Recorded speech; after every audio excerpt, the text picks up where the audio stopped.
My 4-year-old granddaughter, who was carrying water from the park in a bucket, exclaimed, "I'll give it to Mom." She staggered under the weight, and when I tried to ask what was going on, she brushed my hand away. "No.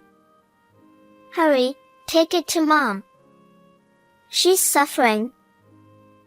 With lips tightly pressed, she pleaded earnestly. When I rushed to my son's house, I found my daughter-in-law dehydrated inside a home with no electricity or running water. She didn't respond to my calls. "What's happening?" And at the hospital, I learned the astonishing truth. I'm Nancy. I've been living with my somewhat traditional, slightly domineering husband. After turning 60, I started assisting with an after-school program for elementary school kids.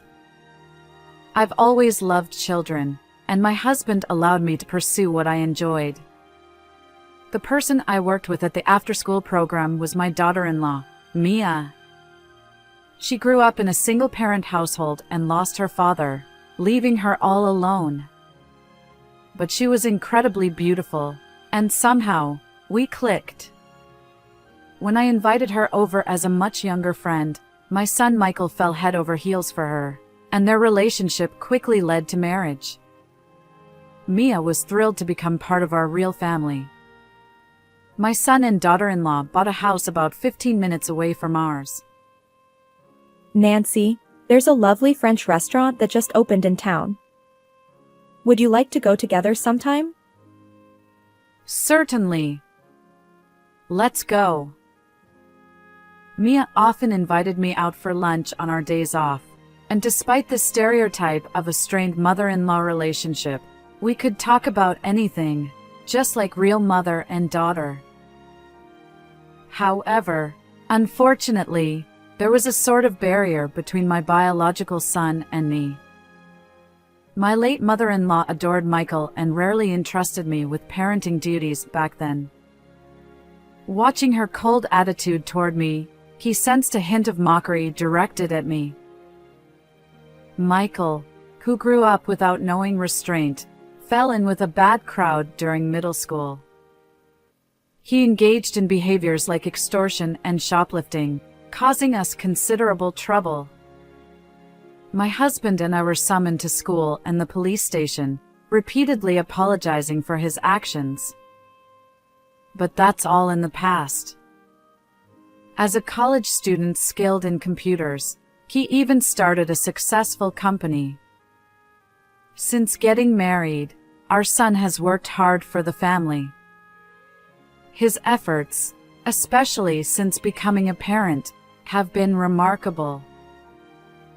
Having someone to protect changes a person. I sighed with relief. Our first grandchild, Sophia, was so endearing that she brought immense joy during her frequent visits. However, about 6 months ago, after my granddaughter turned 4, our interactions abruptly ceased. Mia, my daughter-in-law, stopped coming over, and I grew increasingly worried about her. "You rarely visit us lately, but what's going on?" "I miss you." I apologize. Sophia's kindergarten has many events. I'll visit your place soon. "All right, I'll be waiting," I assured her. But despite her words, Mia never came. Feeling desperate, I decided to visit my son's house. When I called Mia, she said, I have plans today. It's rude to show up unannounced. "I'm sorry. I just want to see Sophia. Can you let me see her, even just once?" I brought a little gift. Leave the gift at the doorstep and go home. She rejected me through the intercom, refusing to show her face. Despite our close relationship, I couldn't fathom the reason behind this sudden distance. Reluctantly, I left the gift for my granddaughter by the front door. When I asked my son, he said harshly, Mom, you've been bothering Mia. Stay away from her. Tears welled up. What had I done? My husband comforted me, placing his hand on my shoulder. Let's observe quietly for a while. But I still couldn't make sense of it all. About a month later, one day, while I was on my way to go shopping, I saw my granddaughter at the park. I decided to park my car in the park's parking lot and approach her. "Ha? What's going on?" There was Sophia, carrying water from the park's faucet in a bucket. Despite it being summer, she wore winter pants and was soaked from the water bucket. Her legs wobbled, and her complexion was pale. "Are you Sophia? What are you doing?" Oh, Grandma? I'm giving water to Mom. According to her, the water at home had stopped flowing. With vacant eyes, Sophia was determinedly carrying the bucket of water. Understood. Grandma will help Mom. Sophia exclaimed. Really? Hurry, help Mom. Together with my granddaughter, I rushed to my son's house. The front door was unlocked, and as she had said, there was no electricity or running water. "Mia! Where are you?" Sophia led me to a storage area under the stairs. There, my daughter-in-law lay sunken-eyed and dehydrated, her hands and feet bound, blood staining her mouth. "Mia! Stay with me." No matter how many times I called, my daughter-in-law didn't respond. I immediately called an ambulance. Desperate to inform my son, I tried calling him, but there was no answer. "Sophia, where's Dad?" Dad went somewhere. I should have given Mom water sooner. I'm sorry. Tears welled up in her eyes, and she couldn't share more details. When I contacted my husband, he was shocked but promised to come right away. Despite multiple calls, my son's phone remained unanswered.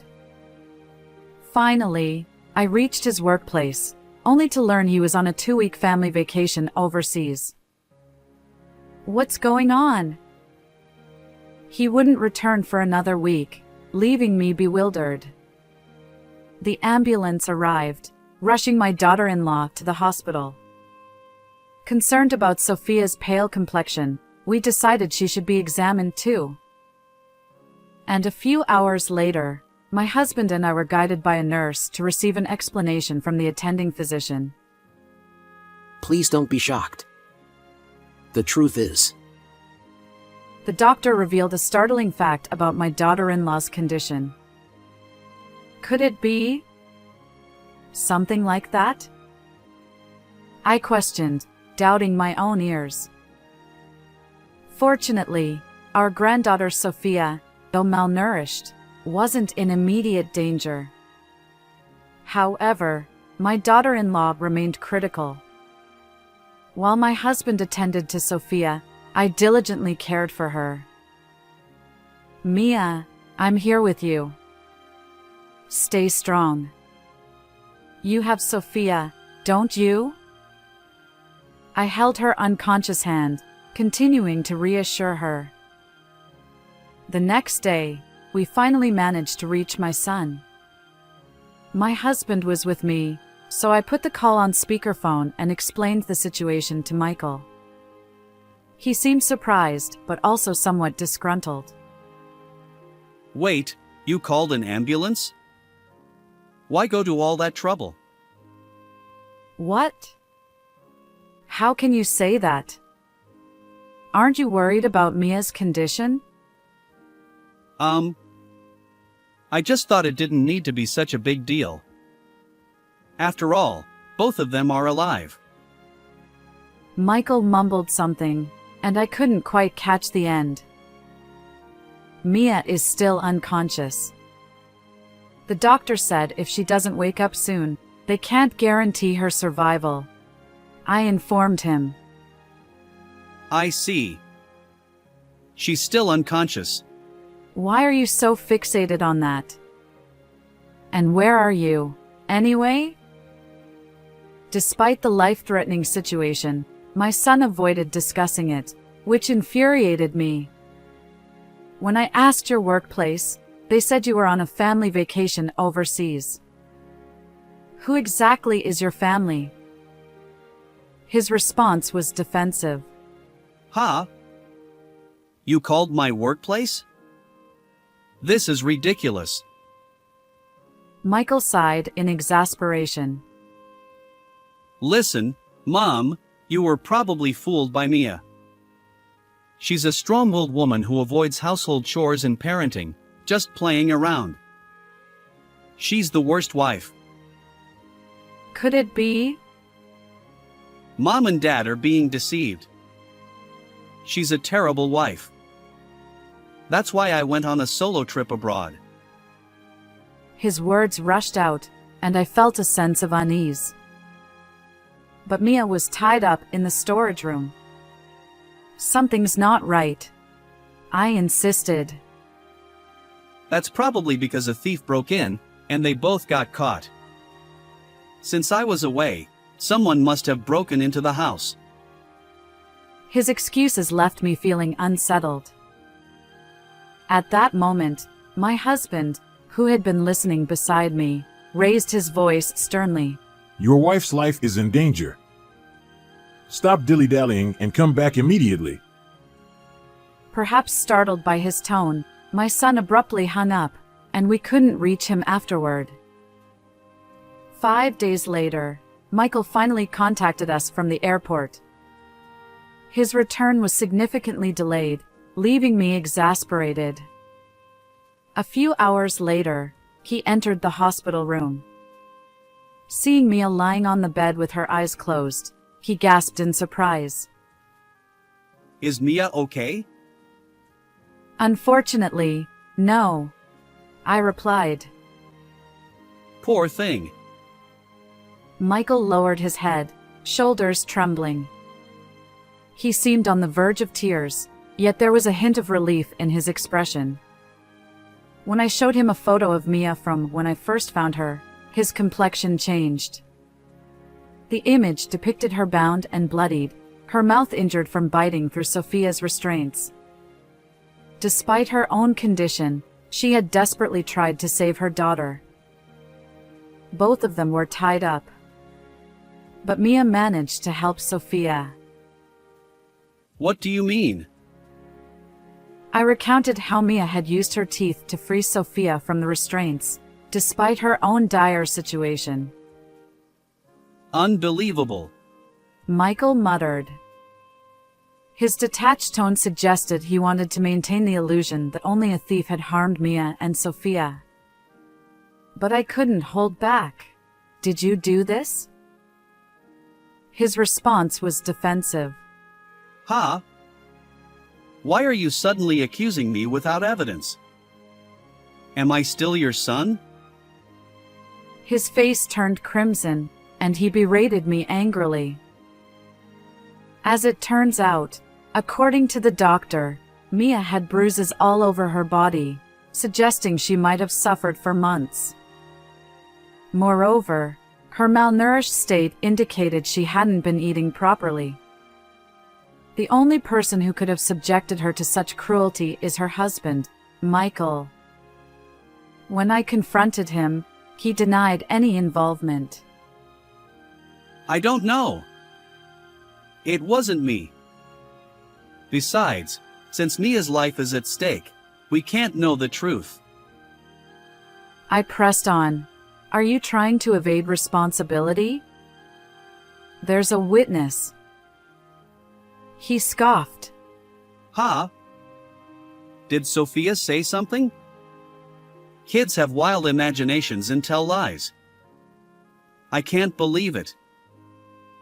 As I was speechless because my son pretended to know nothing, I heard a loud cry from the bed. Mia declared. I'll testify. Michael stammered. Huh? Wait, Mia? Are you alive? Mia sat up, glaring at Michael. Astonished, he stumbled back, his voice a mix of shock and confusion. Mia had actually survived, playing dead to draw out Michael's true feelings. She revealed that they had been arguing frequently, and Michael had even raised his hand against her. The reason she stopped visiting about 6 months ago was fear that I'd noticed the bruises on her face. Mia, kind-hearted, endured it all to spare me disappointment. If only she had confided sooner, things might not have escalated so tragically. Michael's inadequacy went beyond what I could have imagined.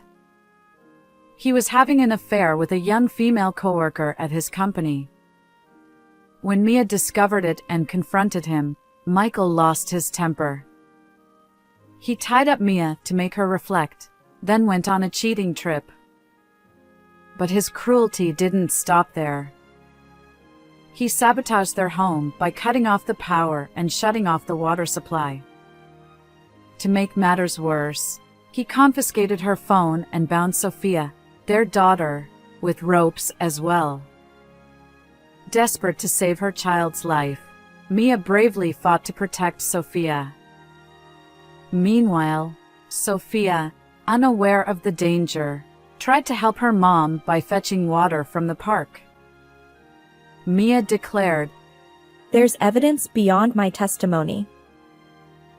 My daughter-in-law and I exchanged knowing glances and nodded in agreement. I then showed Michael a damning video I had received from her, a recording of him physically assaulting Mia.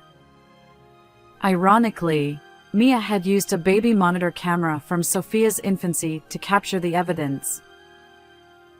I'm sorry. The affair was just a fling. I'll break it off and cherish Mia from now on.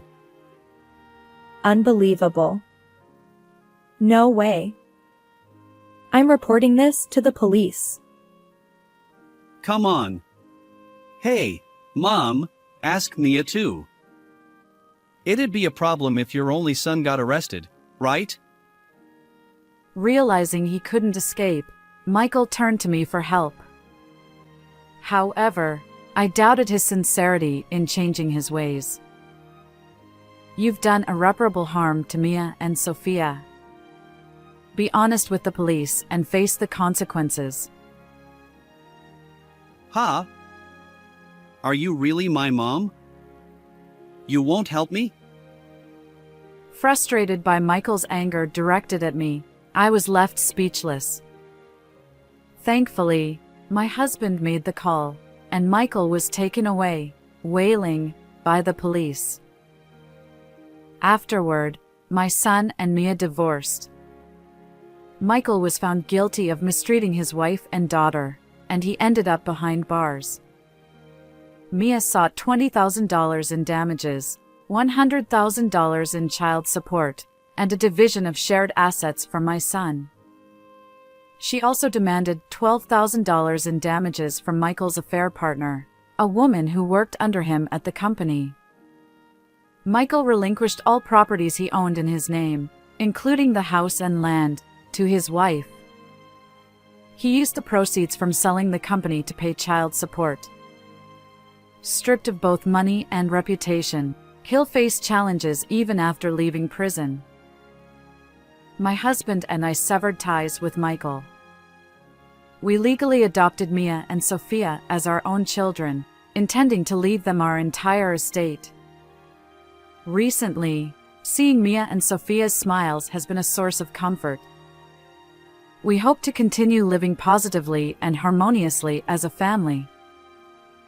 How did you find this story? If you enjoyed it, consider subscribing to our channel.